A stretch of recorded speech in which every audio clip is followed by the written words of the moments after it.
Network from Learfield IMG College. Welcome to the Coach Jimbo Show, live from Rudy's Barbecue on Harvey Road in College Station. Presented by Capital Farm Credit. Together, we're better. Also brought to you in part by Rudy's Country Store and Barbecue. Visit Rudy's.com to find real Texas barbecue near you. AT&T, proud partner of Texas A&M Athletics. More for your thing. That's our thing. And by Bud Light. This football season, keep it crisp with Bud Light. Please drink responsibly. Now, here is the voice of Texas A&M football, Andrew Monaco. Howdy. Welcome to Rudy's. This is the site of the Jimbo Fisher radio show. It's presented by Capital Farm Credit. We appreciate all of you being out here, all of you joining us along our Texas A&M Football Network and joining us on Facebook Live. I am Andrew Monaco, joined by the head coach of the Fighting Texas Aggies, Jimbo Fisher. Coach Fisher and the Aggies go into Oxford, defeat Ole Miss 24-17.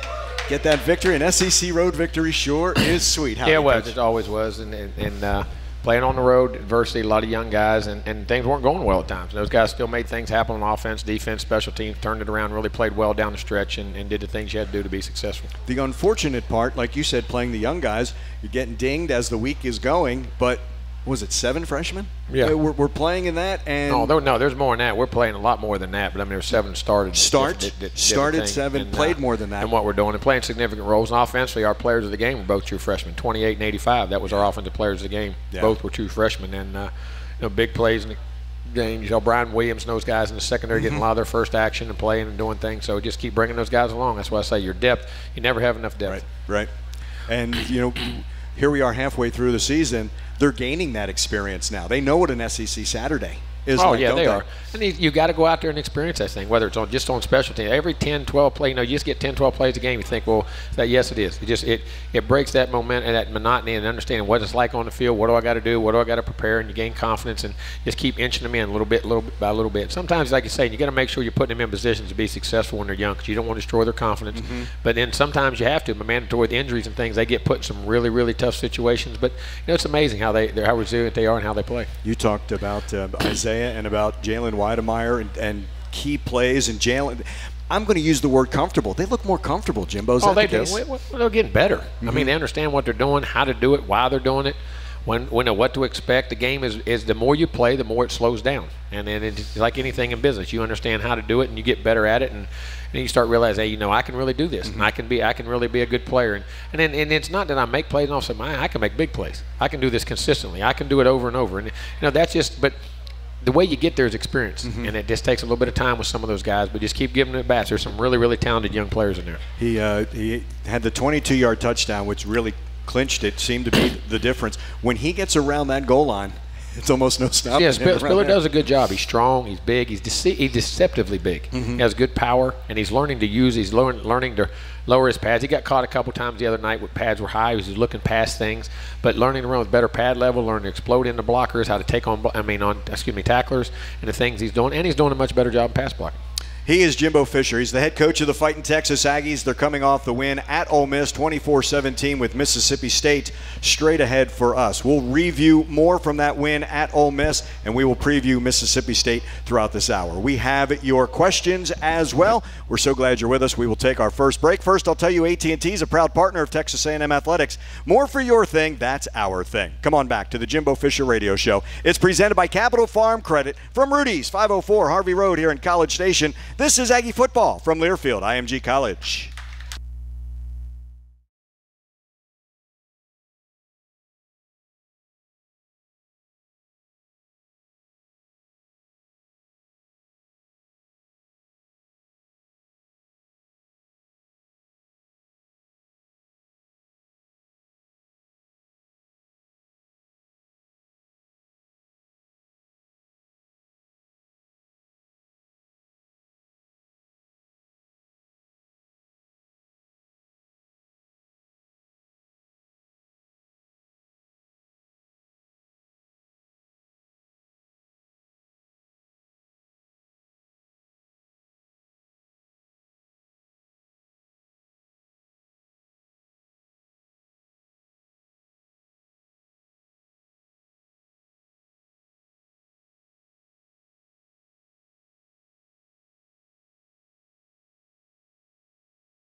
The 40-30, inside the 25-yard line. Kellen Mond rolls left side, 22-yard gain to the Ole Miss 25. He would end up rushing for 76 yards in the win, the 24-17 win at Ole Miss. Quarterback Kellen Mond and the Aggies are now 4-3 overall, 2-2. SEC play and Saturday at Kyle Field. Mississippi State is in. It's an 11 o'clock kick. We'll be with you at 10 o'clock with the CHI St. Joseph Health pregame show. The Jimbo Fisher Radio Show is brought to you by Capital Farm Credit. Capital Farm Credit, together we're better. With the head coach of the Fighting Texas Aggies, Jimbo Fisher. And before I get to the offense, man, I want to talk about the defense because the SEC Defensive Player of the Week is Buddy Johnson of Texas A&M. And the scoop and the score, but the strip sack of Justin Madubuike and Elijah Blades had John Rice Plumlee in a bad way. Yeah, well, it was a corner fire, and he realized the corner was coming. He stepped up, but Madubuike beat his blocker. When he stepped up, saw Madubuike, then he had to spin back, and when he did, he had the ball down, and Blades kept coming and hit it in the strike. But that's what I'm saying. That's playing, everybody doing their job. See, that's he could have had the sack, but if Madubuike had gotten blocked or been a step out of his gap, that corner blitz would not have been relevant because he could have stepped up inside. Madubuike did his job, forced it back outside. You create those plays, and that's why I say when one, you can be doing those. How can a guy miss a sack? Or well, if there's a space inside it, somebody was supposed to take away, and they both did that perfectly. And then Buddy Field, he was hustling to the football, and they were to scoop and score, which is good balls. I mean, I'm gonna tell you something. People don't think about this, but defensive players, we try as much as we possibly can to look for ball skills. Everybody said, well, a guy can hit and tackle and all that, but listen, the greatest defensive players I've ever been around really could have been offensive players. They really could have. They had the ball skills to be offensive players. So when they got opportunities to pick up a fumble, get an interception, tip a ball, or when you have ball skills, you can judge the football, how to play it in the secondary, how to play it at linebacker, how to get your body to contort it to be able to do that. And Buddy has good ball skills, so that's a good thing for that. And he was able to scoop, score, and go on. He was asked about daylight. He said he saw daylight all right. And someone asked him, well, does take you back to your running back days when he was a two-way player, Dallas Kimball? And I'm like, that's all Jimbo needs is another defensive player asking for a football. I love recruiting two-way players, and I hate. In high school now, so many guys do get regimented to one side of the ball, and when you have big schools, but I love guys that can play both sides of the ball. One, it makes you understand the other side. It makes you a better player. It's like coaches. I always say this: if you want to be a great offensive coach, go GA on defense, be a graduate assistant on defense for 2 or 3 years, and understand how they look at things, and vice versa on the other side. Like when you understand what a defense looks at as an offensive player and vice versa, and you have those understanding and those skills to be able to do that, it really helps you as a player. In that second half, you also get an interception from Clifford Chapman. Yes. Here's a guy who's there in the nickel, opportunity there for him to play. The other thing is, coming off the injury last year, the disappointment that he didn't get to play, here's his opportunity, and he read that beautifully. But here's another thing. Guys that haven't had the success he wanted to have. We came here and I knew him in high school. Knew he was going to be a really good player. He gets hurt when we get here. Doesn't have success. A lot of guys, and then he's not starting. And he actually was third team. I mean, he was thinking about he was third team at nickel behind Elam and behind 21. Charles Oliver and Elam's out. Charles Oliver gets hurt. All he was doing was playing on special teams, giving all he had, got his opportunity. Now he's taking advantage of it, just kept working, kept doing things well. He's a great young man, and I'm so happy for him that he's having success and hope he can continue it. We've talked about that, having that size on that in the back end, and whether it's a Miles Jones or a Clifford Chapman, but he can high point that ball probably higher than some receivers. I mean, reach, and not only on the ball, but how, because in college football now, you can put your hands on guys down the field. It's not like pro football. And I always say this, in college football, you can beat the heck out of somebody down the secondary and when the ball's not in there. I mean, pro football, they'd have 32 flags on one play, what you can do in college in the secondary. But those long guys that can, if a guy goes to beat you, you can get that hand out and get shoved. You know what I mean? It's like an offensive tackle. If a defensive end beats him, he's got those long arms, he can push. Those guys that can get their hands on guys. Those guys that get beat, we talk about catch radius for receivers. What's defensive radius for DBs? How you got to get the ball over. They can reach around you, shorter guys, tip balls, and he has all those qualities. So almost boxing the reach as well as the reaching, exactly right. And whether you're defending a guy, tackling a guy, getting a shirt, or playing the football. It was just, again, there was that confidence, and I know that third quarter Ole Miss is moving the football, but in that fourth quarter that came to a close after those big plays. Here's two things I loved about the game as far as not happy about it, but how it played out with young players on both sides of the football. All right, we come out, we're not playing on offense. We get a great 2-minute drive before the half. Got momentum of the game, going in 10-7. Come in, give a great halftime speech, how we're going to do on special teams, what we're going to do on defense, what we're going to do on offense. Had it all laid out, had a perfect plan. We walk out there. and our All-American kicker slips when he kicked the ball. It was real. The grass had like that. It was like that rye grass. And it was real dewy. He slips, kicks the ball out of bounds. So they started on 35. We hand the ball off. First play, we've been playing great on defense. They break a 45-yard run, go down to 20, drive down, score, touchdown. We're behind right off the bat. All right, offense. All right, we were playing well. We were moving the ball. We moved the ball the first half. We had 220 yards of offense. Let's go back. Let's retaliate. Go back, pop a run for 12 yards. Guess what? Holding. Come back. We're down 1st and 20. So then we don't get the first down. Punt the football. They get it. And there they come driving back down again. They're moving the football. Then we get the strip sack. So, okay, great. We get it. Go back up in the game. So we go. So we're not on offense yet again. So they get the ball, go back out. Then they drive all the way back down again. You forget. They're on our 10 or 15-yard line. But then we come up with a huge. The other one's a blocked field goal. Yeah. Matabuke comes through and gets a huge blocked field goal. But they're moving the football. We're not moving it, even though they're But we're making enough plays, as I call minimizing the damage, to find ways to keep fighting and scratching and clawing. All of a sudden, offense, we go out and we don't miss a third down. Then they go out and get a stop. Then we get a good punt return. Then we go down and take a 12, 14 play drive it all the way down there, got a touchdown, got double move, guy beats him by 5 yards, go throw it. The one time one of our tackles who played really good, they got penetration, and Kellen gets hit as he's throwing it. I mean, we got to catch it, but it's an open play. Doesn't happen. Then okay, we regroup. Let's kick a field goal, get up 6 points, miss a 20-yard field goal. Think about that. That was all in one quarter. Yeah. That was all in one quarter. I mean, but you got young guys. Guys can get frustrated. They can get mad. They can let that happen. And I know it doesn't make you happy. It doesn't make me happy. But at the same time, what does make me happy, we say, you know what? We've got to do what we got to do to win this football game. So defense, then we got them pinned. They start getting 3 and outs. Bang. Then we had one more drive. Then they get another. We get the punt down there, which we had a nice return. Had 3 or 4 really nice returns in the punt return game.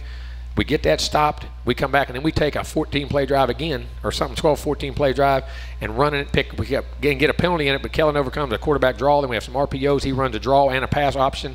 He splits it. We get a big third down. We pop, hit some passes, hit some runs, then we break a run and score that touchdown to put us away. Yeah. You know what I mean? I mean, we persevered. Defensively, we're not playing good. They got 2 or 3 stops. Offensively, we weren't moving the ball. All of a sudden, we started moving the ball because we had to. And sometimes there's some urgent. People say, why don't you do it all the time? I say, I agree. If I could hit that button, I promise you, it would happen. But sometimes you as a person, you got to feel that urgency yourself. But it was about a kid who's saying, you know what, we want to win, guys. We're still learning this, but we want to win, and we did that. And they turned the momentum of the game. That's hard to do on the road. Right. That's hard to do on the road in a hostile environment. And then, of course, unfortunately, they got down. We had 2 4th-down stops. That was disappointing on defense. We had them, but we got the game, did what we had to do, and won the football game. But, it's not playing well consistently, but it's playing well in key moments, and that's part of it too. You got to learn when things ain't going your well, how to make those plays when you have to, and learning how to win is a learned behavior, and you got to keep doing that. And I was proud. There was so many young guys in the game. Yeah, and it was a 24-17 win on the road in Oxford. And you know what? We won. I can survive, and I can be mad all week because we didn't play good. So I can ride them and push them. And, it's a coach's dream. It is. I mean, it's a coach's dream. No, but also a coach's dream is we're playing real well, and I can still get mad and ride you and accept it. But we're getting there. We're a work in progress, and we just got to keep sawing wood. We got to these last 5 games of the year. We can start this week. Had a good week. We're having a good week of practice right now. And part of that, our young kids are learning how to accept the grind. I mean, you're playing so many young guys and they're talented. It's not just the playing; it's how to practice and knowing that. Coach, I got to do that again today. Again today. I mean, they've never had to grind like that at the level you're at right now and the responsibilities they have. But that's no excuse. Everybody's got issues. Everybody's got problems. But we're learning, and there's a lot of little things I see us getting better at. Mississippi State on Saturday at Kyle Field, 11 o'clock is the kickoff. Football and barbecue lovers know the perfect brisket needs the right wood, and Rudy's smokes all their meats using their delicious signature rubs in 100% oak-fired pits. Get your real Texas barbecue fix today at Rudy's or on the web at rudys.com. Come on back to the Jimbo Fisher Radio Show, presented by Capital Farm Credit. This is Aggie Football from Learfield, IMG College.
The Ole Miss 18-yard line. Here they come. Here comes pressure. Kellen throws. Left side. Rodgers caught it. Touchdown. 18-yard touchdown. Kellen Mond to Kendrick Rodgers. And that was the touchdown that Jimbo Fisher was talking about in the final 2 minutes. Third consecutive game that the Aggies score on that 2-minute drill, end of the first half. And it gave the Aggies the halftime lead. Aggies Can will once again take place November 2nd at the UTSA football game. All fans who donate a canned good or monetary donation will receive a coupon for a free Whataburger while supplies last. Thanks to KBTX and Whataburger for their support of Aggies Can. With the head coach of the Fighting Texas Aggies, this is the Jimbo Fisher Radio Show. It's presented by Capital Farm Credit. Coach, it was in your office. You were talking with a friend of yours who's now in the NFL, and you were talking about Justin Madubuike, and at times it looked like a man amongst boys in that game. Justin, yeah. he had a really, really good impact. He did. He was game. playing well and inside, and generating plays in the pass game and run game. And not all D linemen can do that. I know some guys are run stoppers, some guys are pass rushers, and he does have that unique ability because power and speed and his size he does. And he really was on his A game and playing well. And even in special teams, got the block kick and the things he did. And we're going to need him to play that way the rest of the year. We don't need him to play the way the rest of the year, and then for us to have the success we need to have. Anthony Hines was talking about Justin on Monday and saying everybody sometimes just looks at the tackles for loss and the sacks, but they don't realize, he said he appreciates playing behind a guy like that because he takes up so much attention from the opposing offense. Really, I mean, like I say, defensive tackles have to be some of the most selfless people in the world. Mm-hmm. I mean, they want to make plays, but they're taking on double teams. They're holding gaps. They're holding things inside while other people can run free. I'll take care of these two. You go get the glory. You know what I'm saying? But it's not like offensive linemen. And you have those people like fullbacks on offense. I mean, how many times do you talk about them till they miss a block? Mm-hmm. I mean, it's things like that you say. But defensive tackles are like that. And he has the ability to really wreak havoc, because of the way he is. But defensive tackles in general have to be very selfless people because there's going to be a lot of double teams, a lot of things. But when you're doing that, if two on you, somebody's got to be free. He gets the block. Jaden Peavy had a block kick earlier. Bobby Brown had the block kick. Those can be momentum changers. Oh, they are. And those inside three guys have power, and they're learning to play with much more consistency and pad level. And they're not close to the players they can be, and that's an encouraging thing because they all have really high ceilings, in my opinion. And those guys keep developing. That's exciting when you're able to see that. The bigger picture, right? To see that, and you said that's something I didn't think about. I always looked at 4 years for a player, but you look at them after a year, after 2 years, after 3 years. Yeah, because so many times certain guys don't. What those guys are doing a good job of. Certain guys don't develop till the last year or two sometimes. And you say, and that guy's a first-round draft pick, and he said, well, how could we not have done more in college? Well, some guys just don't develop that fast. These guys are doing a really good job evolving early in their careers. Mm-hmm. You know what I'm saying? To be able to make impacts and things they're doing and how they're doing it. And the end result is crew. And the thing about it is they're improving. And some guys you say, well, they improve. And certain players you say, it's not going to be much more of a ceiling there. They're getting to that. These guys aren't close to that. These guys have a really, really high ceiling in their life and football. And I think a lot more room to improve, which is really good. That's really exciting. It is. It is. I just hope we can get there. Absolutely. Get there during our time when it's good. I'm with you. But they're getting there. We have some questions, and we will get to those when we return to the Jimbo Fisher Radio Show. It's presented by Capital Farm Credit. We're at Rudy's, 504 Harvey Road here in College Station. Stay with us. This is Aggie Football from Learfield, IMG College.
Spiller, touchdown! Aggies! 22 yards, and Isaiah caps the drive with the touchdown. In that fourth quarter, a 5-minute drive. That was a 4-minute drive. That made it 24-14 after Isaiah Spiller's touchdown. The Aggies would win 24-17 at Ole Miss. The Jimbo Fisher Radio Show continues. It's presented by Capital Farm Credit. And a reminder, it's brought to you by Bud Light, proud partner of Texas A&M Athletics, reminding you to enjoy responsibly. With the head coach of the Fighting Texas Aggies, Jimbo Fisher, I have questions from Matt, Matthew, and Matt, class of 2004. So we're going to start with Matt. And it's with this far into the season, can you point to areas where you have seen marked improvement in the team's play? Yes, you definitely can. I think our linebacker play each and every week. I mean, those young guys, we had guys that never played really inside before. I think they're doing a good job. I think our corners keep continuing to grow. Our young safeties are playing much better. Like I said, our run defense with Matabuke and those guys inside are doing a good job. I think our run blocking is gradually getting better and better each week. I think our tight end play, as they're growing, those young tight ends are really, and now Rennick, I'm going to tell you, Ryan Rennick did a tremendous job in that game the other day. He played a bunch of plays, no missed assignments, blocks, graded out really well. His first chance of being out there to walk on and making plays. And coming off a knee surgery, he had ACL surgery come back in 4.5 months. Which is very rare. It's real quick in his play, and it was big for him to be. If he couldn't do that, so we lost Beal and some of those guys, and so I think their play is getting much better and better. And I think Kellen continues just managing and doing things. He makes some mistakes here and there, but there's a lot on his plate. He does a lot of things for us. Our receivers keep growing. There's some of those guys all of them are. We're getting better as a team. Matthew wants to know, how much improvement do you think we will see from the offensive line in the second half of the season? Well, hopefully a lot, and I think that's part of it. We got to continue to grow. It doesn't matter. The guys that put their hand in the dirt and control the lines of scrimmage allow everything to function. And your ability to how you call plays and being able to pick up certain run yards and know you can get certain runs and be able to have certain protections and things like that. And like I say, it's an experienced group with a new center in there that it get better and better each week, and they're continuing to grow. And again, you talk about that depth. Ryan McCullum had to come in when Colton had to come out. Colton Prater had to come out. He shifted him over to the right guard as well. And that I'm going to tell you what all happened to Colton. He got banged up in that game, missed about 5 plays, and I'm going to tell you now, not many guys in this country would have played as much as he did and what he did. That's one tough son of a gun now, I'm telling you. No mistake, he goes out with the captains, right, at the very beginning of the game? No doubt. Folks just think you pick 4. You're not just picking 4. No, guys, they earn that, don't they? The way they come to practice and work every day. Yeah, that's awesome. Matt, class of 2004, says, as the offensive game of football continues to evolve, will you consider putting 2 running throwing backs on the field at the same time? 2 what? 2 running backs / throwing backs. So I'm going to go with the 2 running backs. If you have them, we put 2, but we don't have to. We don't have enough backs right now. We're all beat up at running back. If you look last year, we did that a lot. Yeah. We put 7. You go back to my days at Florida State, we played all those 2 tailbacks a lot. Guys that could throw, run, do all that.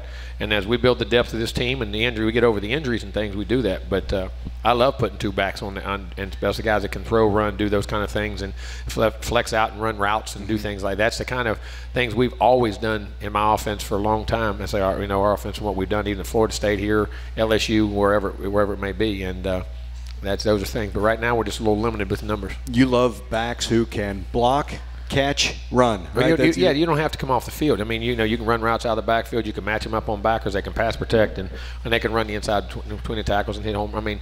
That's recruiting. You got to go recruit great players, and we just got some guys that are banged up and hurt. Yeah, that's just the situation we're in right now. Sure was nice to see Cordarian. Yeah, it was. He keeps evolving and getting better and better. Yeah, it's just to rotate them in, and like I said, I hope it's that confidence. These are a little off football, so I'm going to save these for the next break. Ian's question, normally first. You'll be up first when we come back as the Jimbo Fisher Radio Show, presented by Capital Farm Credit, rolls on from Rudy's 504 Harvey Road here in College Station. This is Aggie Football from Learfield, IMG College.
Texas Farm Bureau Insurance wants to give you a VIP Aggie basketball fan experience this year. Go to 12thman.com/maroon contest and register. One winner and a guest will receive game tickets, a VIP tour of Reed Arena, and will be recognized on the video board during the game. Register today at 12thman.com/maroon contest.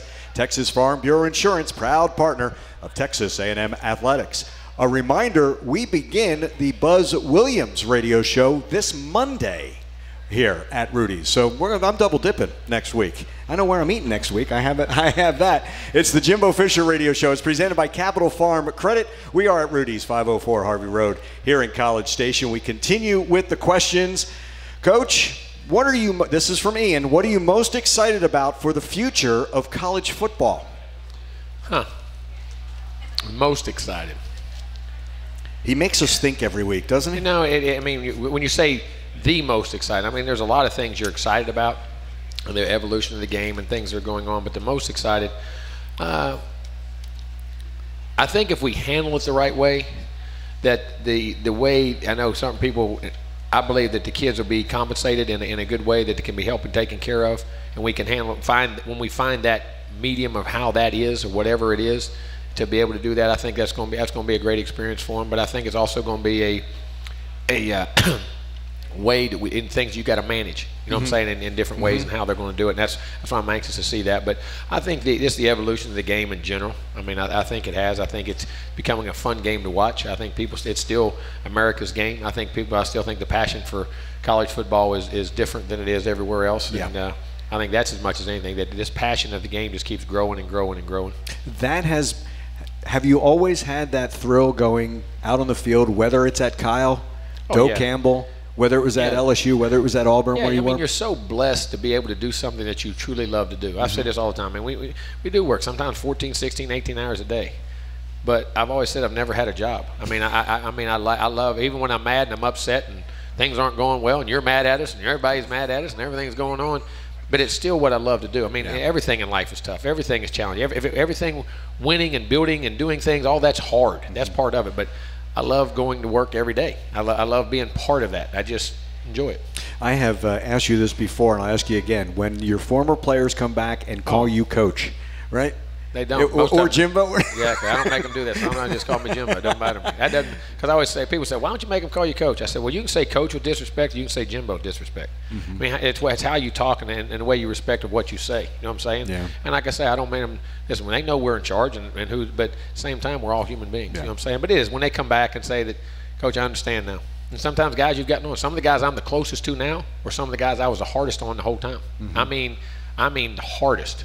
I mean, a couple of them now that they look back. I mean, we used to go nose to nose sometimes. You know, you're upset and passionate, and they get it now. And just you kept sawing that wood and hoping they get it. Because that's the thing as a coach, you remember all those great guys, but you know, as a coach in the back of your mind, it's always that handful of guys that you could never get to. It bugged you. You know what I'm saying? And that's just life in general. Everything. Nothing works out that you wish you could have hit that button to make them work. Steve wants to know now, what would you be doing with your career if you didn't go into coaching football? That's an interesting thing. Brain surgeon. No, I'm joking. No, I'd be doing something in the outdoors world. I'm an outdoors guy. I mean, I love, some kind of deal like that, or some kind of, maybe I'd have a hunting and fishing show. Maybe I'd be lucky enough to do that. You always said it was hunting, fishing, football until it's football season, and that's one, right? No, I do. I love being outdoors. It's probably something to do outside. I'm an outdoors person. Yeah. It would be really, but you know what's funny? I can't really answer that because I've never not wanted to be a part of sports. Right. I've never in my life ever, I know that's hard to comprehend, I've never not seen myself being, whether it's playing, coaching, whatever, I wanted to be in it. And I couldn't help it. I mean, it was like, I always say this, I always like players who, when they're at the park and they're not supposed to be, they're just having a good time and the ball rolls out, they got to go play. I mean, there's a ball, you got to go play. I was that guy. Yeah. I mean, I love to compete, I love to play, I love to coach, I love to be around it. I'm not getting involved. Y'all go handle your business. You can't do it that way. After fight, no, you got to do this. You know what I'm saying? I mean, that was just the way it was. I just have never not wanted to be a part of sports and athletics. Right. It's someone from above tapped you and said you need to be a part of this, right? I guess. That's got to be divine providence for you, because it now your impact, because the impact is not so much, Jimbo, on the wins and losses. And I know you get judged on that, but it is by all those players who come back to you to be part of, because part of your when life. You win and lose, there's trials and tribulations you got to get to. And that's why the wins become so good, that you have to build the culture, you have to build the things that go on, but that you do it the right way. You know what I mean? You get them to understand the hard work, the ethics, and that failure doesn't. Failure is just a temporary problem. You know what I'm saying? You got to overcome it. You got to move on. You got to do things. Nothing's permanent unless you make it permanent. Right. You know what I'm saying? When you walk away and quit, then it becomes permanent. Otherwise, you keep sawing wood and you keep fixing those things. And that's the way life is. I mean, nothing's ever perfect. Nothing's ever right. There's always a problem. Something in the family's wrong. There's a bill to play. Somebody's sick. Something's going on. And so it's like ball. There's nothing ever perfect. Right. But you just got to keep sawing wood, and that's what you like to do. He's the head coach of the Fighting Texas Aggies. He's all hours here at Texas A&M. That's Jimbo Fisher. And the Jimbo Fisher Radio Show, presented by Capital Farm Credit, will roll on. This is Aggie Football from Learfield IMG College.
At the 35-yard line, Clifford Chapman covered it beautifully, and he's got the pick.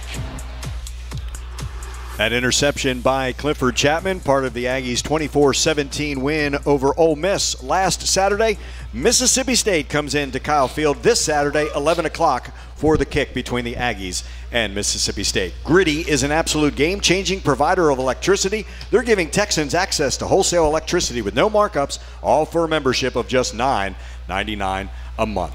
And we will turn our attention to Mississippi State with Jimbo Fisher. And I joked with you in your office today. I said, you know, I don't see Montez Sweat. I don't see Jeffrey Simmons. I don't see Jonathan Abrams any longer on that defensive line. But you were quick to say it doesn't matter because well, you don't see Jay Sternberg. You don't see. I mean, you made this comment last year though. They rotated so many guys. Like everybody looked at Sweat, and you're like, there are a couple guys who are going to be in the NFL, and that's exactly they were, where and they some are. of these young guys are too. They played a lot of ball for them last year too. I mean, those guys are really good players. They're big, they're physical, and then their front seven, their linebackers are excellent. Remember Earl Thompson last year? He was a menace against us. I mean, he made play after play after play, and really good player, and really gay, and Leo Lewis and those backers, and their front guys. I mean, they're a big physical group. But you know what's funny? Mississippi State has always been that way. I mean, I don't mean to chuckle, but you're right. I go back to 1993 when I was at Auburn, all the way through those 7 years, and at LSU. When you come after that game, we as many guys in the training room doing that next week. I don't care who we played, after that game was always big physical players. Always have been. And that's when, because I've told you time and again, you told me right off the bat, line of scrimmage conference, the SEC, guys with their hands in the dirt, and the offensive line has size too. You think about all those guys there at Mississippi State, and I mean, you go back to how many guys they got in the NFL that put their hand in the dirt, offensive linemen, defensive linemen, I mean great ones that are up there right now. Fletcher Cox, know all those guys. I mean, there's tons of guys you don't even think about, you don't realize went to Mississippi State. They've always had those guys. Yeah. On the other side of the football, it'll be Garrett Schrader, who's a freshman quarterback, and they've had Tommy Stevens, who was that transfer from Penn State, dinged up a little bit as well. But they're going with Schrader. This is a guy who can run. Are they comparable to, or is he comparable to anybody that we've played before, or is he a little bit different? He's a little different. He's bigger. You know what I mean? He's so much bigger. I mean, he's a big guy and he's heavy, and you don't realize how fast he is. I mean, he really covers ground. He moves really well, and he knocks you more like a big running back. Like quarterbacks, and sometimes they'll take those shots, get down, do that kind of stuff. This guy, I mean, there was a couple times I don't know if you remember the game. He's jumped, flipped. Yeah. I mean, Auburn, he did it. There was another game. I think it was Kansas State in a big scramble late in that game. And I mean, that guy was 10 feet in the air. I mean, just throwing his body around. I mean, this guy's a competitive, tough son of a gun now. Yeah. Skilled wide receivers as well. Always. Guys can run big, got ball skills, do that. I mean, you got to play them. Yeah, and it's interesting. Big lineman, physical offensive lineman. I mean, it's like we just saw Nick Fitzgerald for the last couple of years, with them, and again, a quarterback who can hurt you. Yeah, exactly. That's the style they like, and Joe does a good job with RPOs and running a quarterback, and does so many ways of doing it, and has a really good offensive mind. Let's talk about how we can counter that when we come back to the Jimbo Fisher Radio Show. It's presented by Capital Farm Credit. We'll return to Rudy's. This is Aggie Football from Learfield IMG College.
Plumlee in the pocket.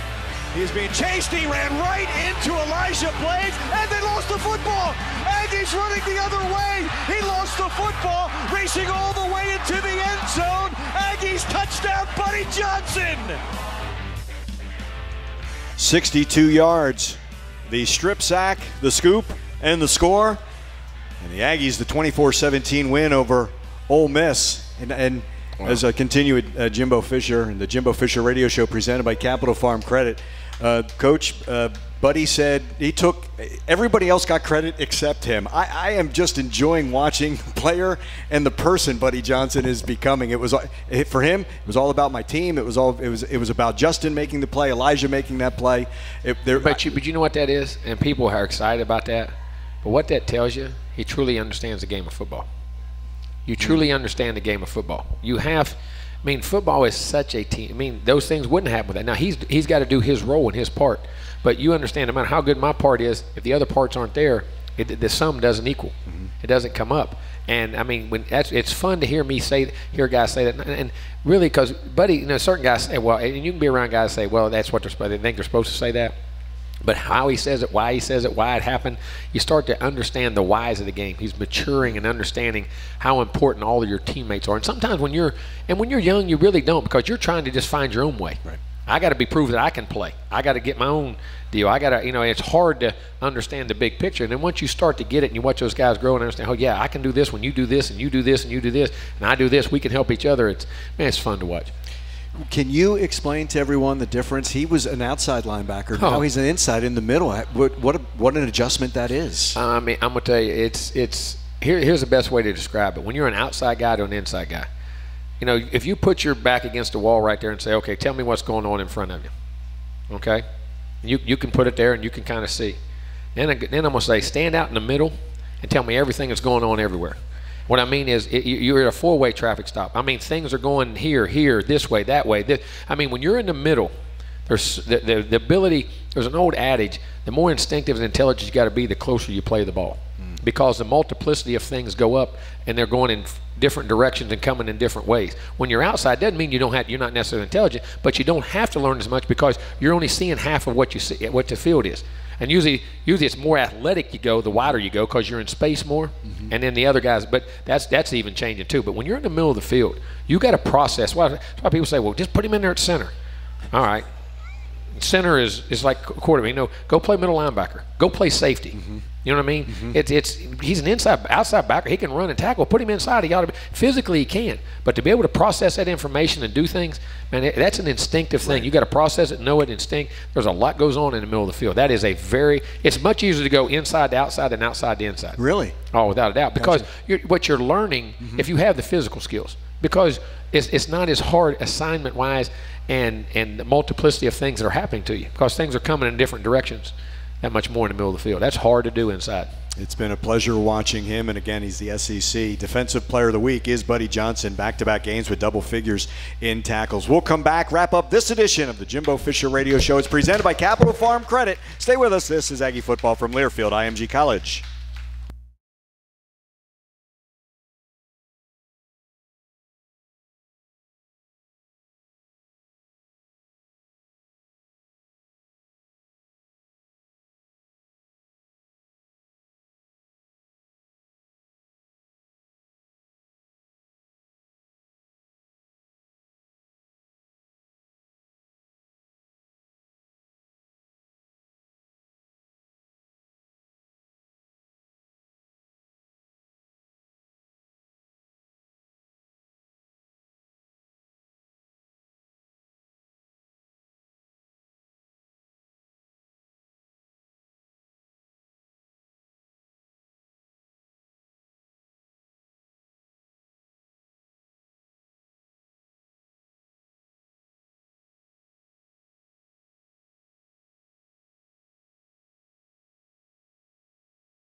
AT&T is a proud partner of Texas A&M Athletics. More for your thing, that's our thing. Time to tell you that this copyrighted broadcast is an exclusive presentation of Learfield IMG College under the broadcasting rights granted by Texas A&M University. Reuse of this presentation is prohibited without the express written consent of Texas A&M and Learfield IMG College. Announcers are provided by Learfield IMG College and Texas A&M University. We continue with the Jimbo Fisher Radio Show presented by Capital Farm Credit. Ron, happy birthday. Even though he's given my job away earlier, you were taking over for me. I'm still going to come back next week. You know that. You need to stay here and do about 20 minutes more work. Yes, I do, because you carried me again this week, Coach. I can talk a lot. I know that. I wanted to ask you about, and I heard this. You'll see it on this edition of the Pulse. The sideline at Ole Miss was as good as it's been all season. It has been the last two. I mean, our kids, and I know you say Alabama sideline was really good. Just those young guys now learning how to come to the sideline and get engaged and get the corrections and give the feedback. And I know that's all that is part of that whole growing process. Yep. And then the energy coming back and what's going on and the communications and their communications back and allowing us to coach them and make corrections. Because like you say, you'll see like a lot of the offensive coaches, if you ask them what happened on defense in a game, after a game, they can't tell you 90% of what happened. Because they're over there coaching their offensive guys making corrections. And the defensive guys can't tell you what happened on offense because they're over there coaching. And that's all part of it. You can't just watch the game. You got to coach the game. And players have to learn to come over there and forget about, let me do my job. You know what I mean? Let me lock in, make sure I got my assignments and things. And the communication levels and those things are getting better and better. We had heard that we needed the energy level after the first couple of weeks. It wasn't what we wanted in Clemson. It wasn't what we wanted against Auburn. I like seeing that kind of adjustment as we go through No, this you season. do. And it's maturity. It's mature. Yeah. I always ask you, this is how I got to keep the habit going. What do you want to see on Saturday to get that victory? Well, I mean, again, the 3 I's: immediacy, learn to start fast; intensity, learn to play a full game all the way; and then play with great intelligence throughout the game. I mean, those things are very important, what you got to do. And then, I mean, take care of the football like you do, create the turnovers on the other side, make big plays, don't give up big plays, third down, red zone, those things that, we got to continue to grow. And that was one of the things in that game, third down. We've been doing pretty decent offense when we slipped up in that game. So we just got to keep growing. We got to evolve and play with much more consistency and learn to get out in front, play with leads. And once you get them, not give them up, let them retaliate back, and learn to feed off each other. But 30 seconds. Learn to just play the game the way it's supposed to be played. Jimbo beat the hell out of Mississippi State this Saturday. Thank you. You got it. He's the head coach of the Fighting Texas Aggies. That's Jimbo Fisher. This has been the Jimbo Fisher Radio Show. It's presented by Capital Farm Credit. We have come to you from Rudy's, 504 Harvey Road in College Station. Give you the lineup for Saturday. The CHI St. Joseph Health pregame show will come your way at 10 o'clock all along the Texas A&M Football Network. 11 o'clock will be the kickoff between the Fighting Texas Aggies and Mississippi State. Dave Elmendorf, Will Johnson will join me. For Kevin Menchow, he is our engineer here. Abby Klatt is the producer in our Learfield IMG College studios. And for the head coach, Jimbo Fisher, I'm Andrew Monaco. Thanks so much for joining us. This has been the Jimbo Fisher Radio Show, presented by Capital Farm Credit. Thanks and gig 'em. This is Aggie Football from Learfield IMG College.